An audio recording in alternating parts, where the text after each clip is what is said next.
Jardinier des villes ou jardinier des champs, ce message est pour vous. La vente de pesticides est interdite. Pourtant, des solutions naturelles existent.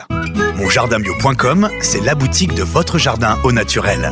Graines, engrais, traitements, lutte biologique, accessoires. Monjardinbio.com, c'est toute une gamme de produits expédiés en 24 heures et de fabrication française. www.monjardinbio.com, naturellement évident.